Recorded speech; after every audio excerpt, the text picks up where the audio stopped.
You're listening to and such a short amount of time to do it in. Really... a Mamma Mia podcast. Hi, I'm Mia Friedman, and welcome to No Filter, a podcast where there is no such thing as too much information. We've got a special treat in this episode. Well, it was a special treat for us, really, because we had Nigella Lawson come to the Mamma Mia office, and I got to sit down with her and have a one-on-one conversation in front of an audience of Mamma Mia staff. We've never done No Filter in front of an audience before. I think it'll be the first of many episodes like this.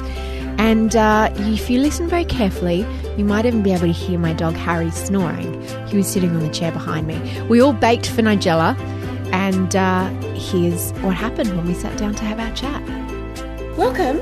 Thank you very much. I don't have you for very long. I'm Mia, by the way. I haven't even Nigella. myself. You're a woman who needs a little introduction, and we don't have you for very long, so I'll cut to the chase. Do? You've written 10 cookbooks. You're a television star. You're an exceptionally beautiful writer, and an all-round domestic goddess and feminist. Yes, I'm more of a feminist than I am a domestic goddess. Okay, great. And the two things can coexist. They can coexist, but I feel I have to be completely open about my limitations. Your most recent book and TV show, Simply Nigella, focuses very much on feel-good food for busy lives. It's not about what you can't eat or what you shouldn't eat. It's about a celebration of delicious meals that everyone, maybe even me, can make. Nigella, we are thrilled to have you here. Welcome. I'm really thrilled to be here. Thank you. What did you have for breakfast this morning? This morning feels so long ago. I had toast with Vegemite and avocado. I was going to say, have you tried Vegemite on your avocado toast? Of course. After Avocado Gate. Yes, that can definitely. be a recipe in your next book. Well, I've certainly Instagrammed it quite enough, actually, over the years. So I like Vegemite? I do like Vegemite. What did you have for lunch? I had a noodle, a kind of rice noodle, chicken, and now I'm trying to work out what it was. It was like a pink grapefruit salad with lots of coriander. And then I just had a toasted coconut chia seed pudding. Oh, nice. And after this, I am eating some dark chocolate. You've got it planned? I not only have it planned, but I have the chocolate. I was going to say, do you carry food in your bag? I carry food in my bag when I have a big bag, but so that I don't really do my back in on the road. I've got a small bag, so I just have room for condiments. You carry condiments with you? Yes, I have salt and mustard. So they're separate to the condiments you keep by your bed? Of course, otherwise I'd have to replace. You go through a lot of condiments? Yes. Well, no, because I need some in every room, and I regard my bag as a room. Yeah, absolutely. And in the car as well? Well, I don't have a car, but if I did have a car, I would. Have separate condiments? When I had a car, I used to keep foodstuffs in the glove compartment. Oatcakes. Do you have oatcakes here? Yes. Yeah. We do. Oatcakes, very important. Nibbling when you're driving around. Well, just in case I fear that my blood sugar might dip. Are you a snacker?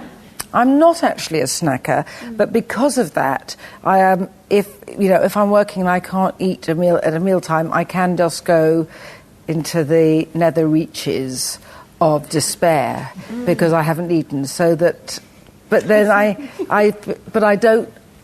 don't like that sort of snacking thing, so that you're never quite hungry and you're never quite full up, and you don't then enjoy a meal, because I do actually want to savour the moment of eating rather than have it just be fuel. But there are, look, I'm a practical woman, and there are times when you just need fuel.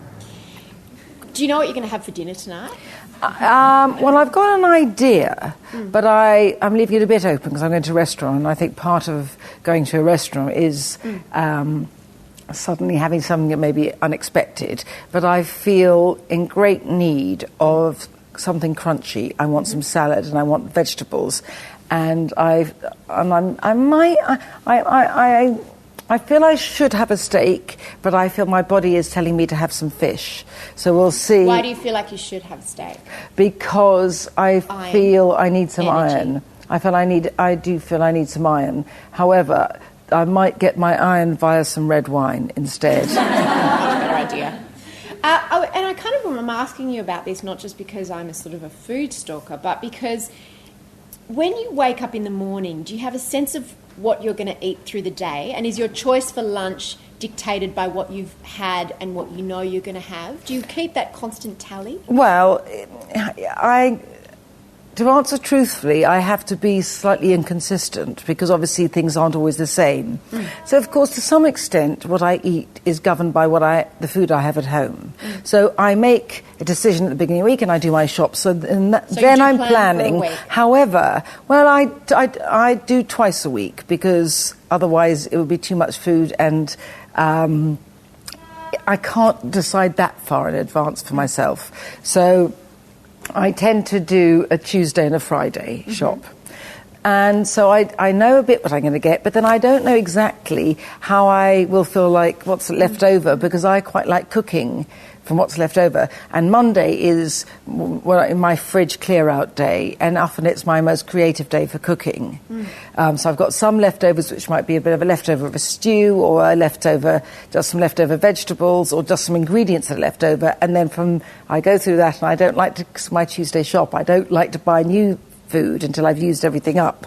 So then I just create what I will. You're talking about from a practical point of view, which is one side, but what about the other side? But it's all but it all starts off with I buy ingredients that I feel like eating. So it's a bit of both, and I suppose that's most of life is that you're balancing desire with good sense, and but I do feel safer if I know what my next meal is going to be, always. And sometimes the one ahead. But then suddenly I get a bit rebellious.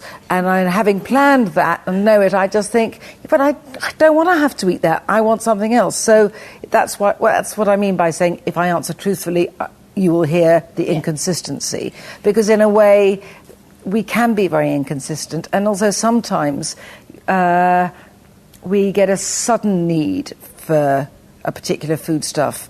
And I do really think, and I think that your body does tell you what it needs to eat sometimes. And the only time that doesn't work is if you're denying yourself something or if you're overloading yourself with another something. So if I leave it completely empty, if I've planned, for example, to have spinach and parsnip soup, which is one of my favourites. You have to remember, I've just come out of winter and will be returning to winter. But suddenly my body tells me that I want a sweet potato. I will eat what my body tells me that I want to eat. Partly it just maybe I want the taste of it. But I always do think, my sister used to tease me, she used to say, you medicalise everything. So I would sometimes, if I ate chocolate, I would say, I must be needing magnesium. And in the same way that... I need a lot of magnesium. Yes, and in the same way that... sometimes if I have to get up and have some, Vegemite on a bit of crisp bread, I think I must need the vitamin B. Right. But But I believe that to an extent. I really do. I may be deluding myself, but I do believe that.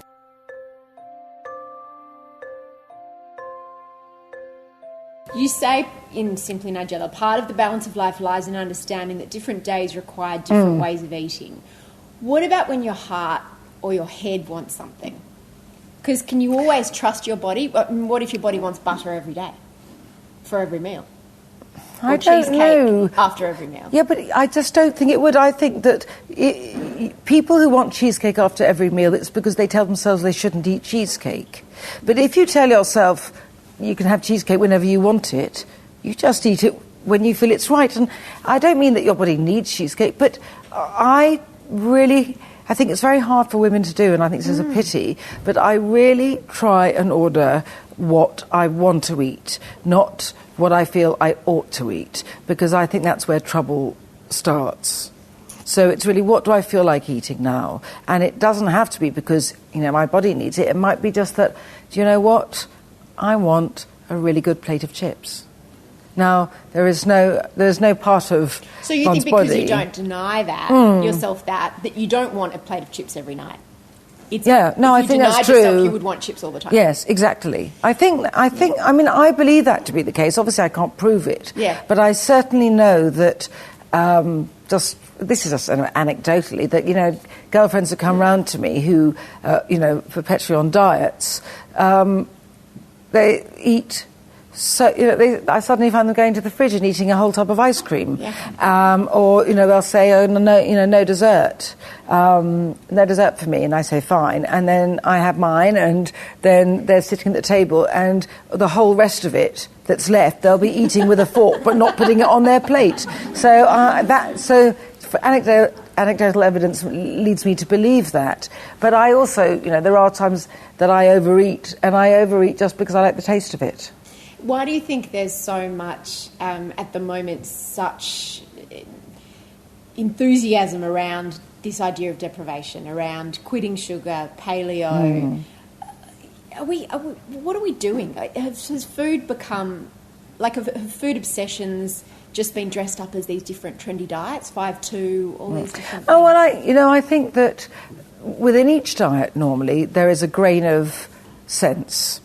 But unfortunately, I think it's very difficult for people, all of us, not to carry things a bit too far, and so that it becomes unhelpful. I mean, there is a strong feminist case for saying that, there has been a constant trend to make women take up less space in the world. And this obsession with thinness can be seen in those terms. But I think that obviously, health is a consideration, but extreme thinness is no more healthy than being overweight. And this sort of obsession with #clean eating. Yes. I wanted to ask you about that, because the antithesis of that is, by definition, dirty. Yes, well, that's exactly what I feel. Whatever the rules may be of clean eating, if you're saying fresh produce, not processed food, yes, that's great. But calling it clean eating does, to me, imply that everything else is dirty and shameful. And I think food shaming is pernicious. And I also think that the trouble with restrictive diets is that they can gather momentum and people eat less and less. And if you talk to any scientist, she or he will say that we have a much less varied diet than we always used to, and to keep cutting down certain foods means that we get even less variety. That is not good for the microbes in our gut, and the microbes in our gut are what govern our health far more than people think. So, but people are frightened of food, and they're frightened of flesh, and that is a constant trend. Do you think all of these diets are just because no one says they're on a diet anymore? They say, I'm quitting sugar, I'm doing paleo, I'm doing 5-2. Yeah. Well, I think it depends where you come from, because I think if you come from a place where you're eating a lot of junk food and sugary drinks, and in other words, you're having a lot of calories without a lot of nutrition, then I think any step you take is going to be a positive one, as long as it's done in that light. But on the other hand, I think that a lot of diets are about control. A friend of mine who's very witty, she always says when if she goes on various diets, like cabbage diet or whatever it is, and she always says, I feel so much better in prison, and as a joke. Because she needs the rules. Because she needs the rules. I'm someone who, even if I make up the rules, I hate authority such a lot, I rebel against them, and I'm better without rules. Or just sort of sensible ones, just ones I feel are helpful to me. I also think, that I prefer to concentrate on what I add to my diet than what I take away. And that seems to me to be much happier in a way of looking at it. You write so beautifully about the connection, and you always have, and spoke about the connection between how we feel and what we eat, and the role food plays as in our social lives and in our family lives. How's your relationship to cooking changed when your kids were younger? Are either of them at home anymore? Sporadically. So the sort of the daily grind of having to cook meals because they were expected to be put on the table every night, compared to now, how have you felt that that's changed? Cooking for pleasure versus cooking for... Well, the thing is that it's a strange way of cooking now, because I never know if I'm cooking for me or whether I'm suddenly going to get, 8, 19-year-olds. So I have to be open to all possibilities. I have always enjoyed cooking for myself. And so you're not a cereal for dinner woman? No, I'm not. But it's also the case that, I like all foodstuffs, but I don't actually like milk, so that would be difficult. I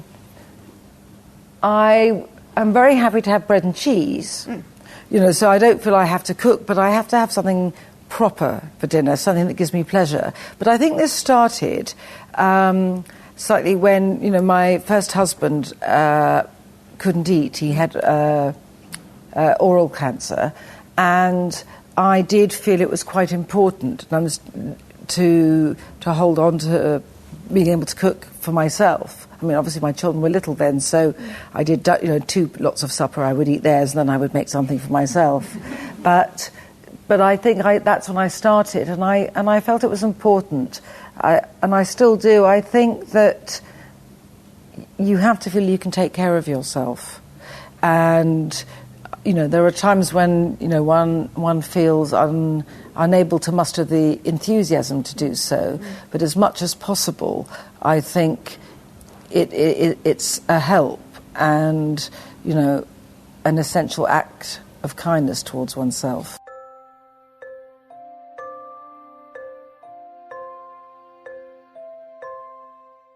All the good TV is back, SJ. It never went anywhere, Rosie. I'm Rosie Waterland, and I am obsessed with TV. So obsessed, Mamma Mia have given me my own podcast. It's called The Binge, where me and Sarah Jane Collins pull on tracky dacks, hop on the couch, and talk all things TV. It's basically Netflix and chill, but without the sex bit. Well, that's disappointing. Maybe later.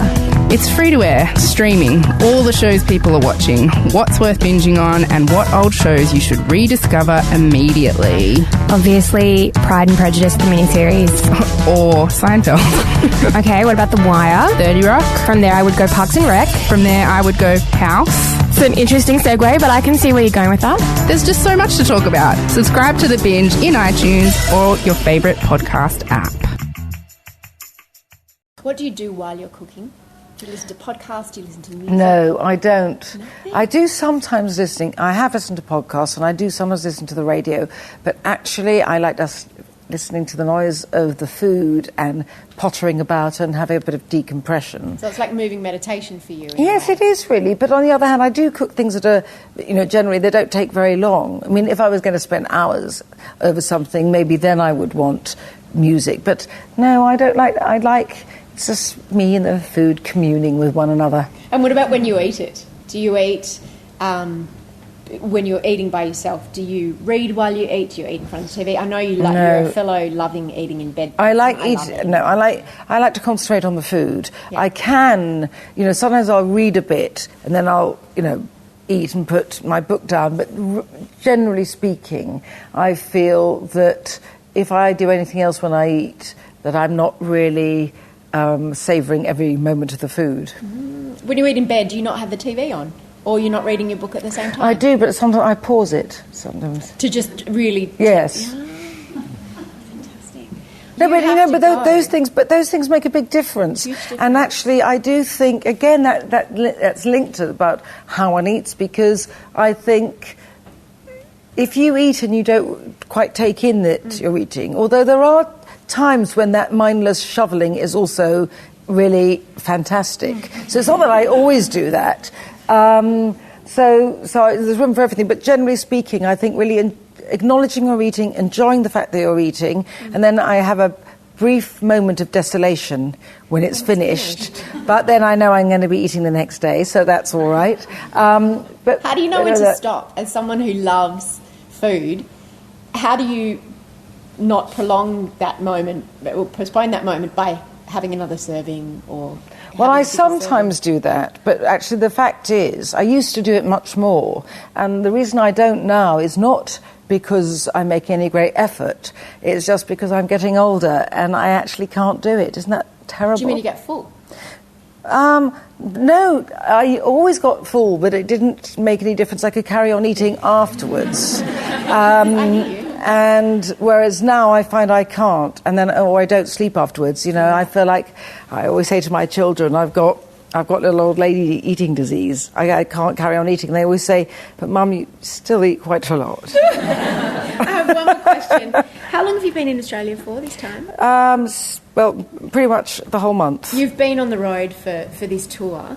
As someone who loves not just eating but loves cooking, when you're on the road, where does that go? How do you cope with not having that control over what you're eating every day and not that ability to cook while you're travelling? I do sometimes panic. I do, but I suppose because I'm talking about food a lot, I feel I'm living in that world slightly. It just wouldn't be practical to have a kitchen. You know, I do think if I come back for a holiday, which I'd like to, then I would. But I think in terms of this work, so sometimes it's difficult. But what I have done is we quite managed to have people taking care of me enough to make sure that I do eat, and I do eat something good. Even if you don't get to make it yourself? Yes, but, in a way I enjoy food. But what worries me much more when I get really panicked is that all the alternatives fill me with horror, and then I get, how that thing went, that once you start getting into that panic, everything feels wrong, and then you just can't quite snap yourself out of it. There's nothing on the room service menu that you need, that you want. Nothing feels right. Well, but sometimes I just work too late, and I leave it too late, and then I don't know what to do. But that's self-indulgent, and I'm very lucky to be fed anything. But I'm just, telling you how it can go. But actually, I've eaten very well since I've been here, so that's good. Well, we've all baked in your honour, so feel free to pop some of these in your handbag. Yeah, I might well. Thank you so much for your time. Oh, thank you. We just absolutely loved it. Thank you. Thanks for listening to No Filter. Subscribe in iTunes for more episodes. This show is hosted by me, Mia Friedman, and produced by Eliza Ratliff for the Mamma Mia Podcast Network. You can find out more about all our shows on the Mamma Mia Podcast Network's Facebook page or on my Facebook page, Mia Friedman. There are so many ways to be in touch. You can contact us, you can suggest an interview subject, you can leave feedback, or you can just show us your love via Twitter at Mamma Mia Podcasts or by emailing podcast@mammamia.com.au.